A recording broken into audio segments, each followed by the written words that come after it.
जय हिंद साथियों, वंदे मातरम साथियों। हमारे देश भारत में लोकतंत्र और संविधान खतरे में है। लोकतंत्र और संविधान के खतरे की बात कोई अतिशयोक्ति नहीं, एक वास्तविकता बन चुकी है। भाजपा के सत्ता में आने के बाद स्थापित तंत्र लगातार लोकतंत्र को, संविधान को, लोकतांत्रिक संस्थाओं को कमजोर करने की कोशिशों में लगा हुआ है। भाजपा का धन बल का तंत्र न केवल चुनावी प्रक्रिया को प्रभावित करता है, बल्कि संविधान और लोकतंत्र की नींव को भी अस्थिर करने में लगा हुआ है।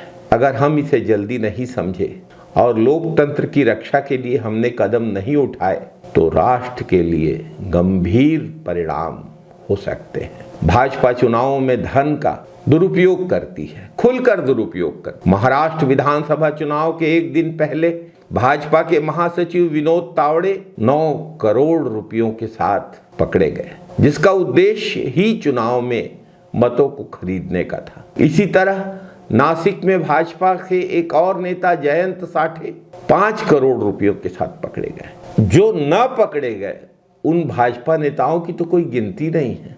ऐसी घटनाएं होना, बार बार होना, यह साबित करता है कि भाजपा वोटों को खरीदने के लिए पैसों का खुला इस्तेमाल कर रही है, जो लोकतंत्र के लिए खतरा है। साथियों, क्या यह खरीद फरोख्त लोकतंत्र है?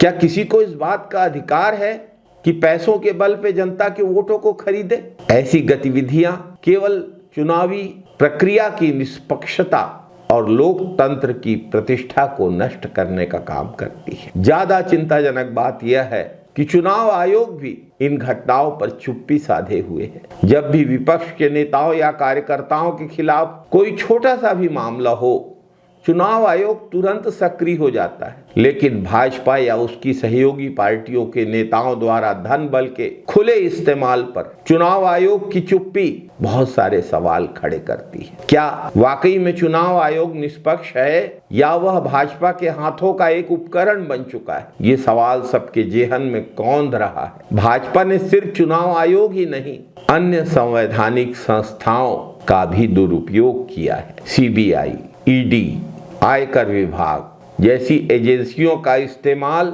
विपक्ष के खिलाफ हथियार के बतौर किया जाता है। विपक्षी नेताओं को डराने धमकाने के लिए किया जाता है। इन एजेंसियों को भाजपा ने अपने राजनीतिक फायदे के लिए लगातार उपयोग किया है, ताकि विपक्ष का उत्पीड़न किया जा सके। यह सत्ता मोह नहीं है तो और क्या है? खुद को मजबूत करने की लालसा में, सत्ता के लोभ में भाजपा लगातार संविधान द्वारा स्थापित एजेंसियों के अपने राजनीतिक लाभ के लिए दुरुपयोग करने की भाजपा गुनहगार है।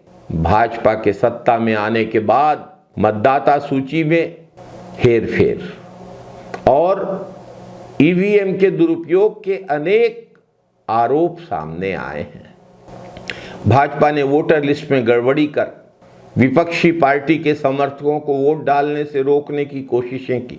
ईवीएम को भी अपनी तरफ झुकाने की बातें सामने आई हैं, जिससे भाजपा उन क्षेत्रों को भी जीतने में सफल हो गई जहां जनता ने भाजपा को खारिज कर दिया था। छत्तीसगढ़, मध्य प्रदेश और हरियाणा के बाद अब महाराष्ट्र और झारखंड में भी हम देख रहे हैं कि भाजपा किस तरह चुनावी जीत हासिल करने के लिए सब कुछ दांव पर लगा देती है, सारे हथकंडे आजमाती है, सरकारी मशीनरी का दुरुपयोग करती है, धन बल का दुरुपयोग करती है।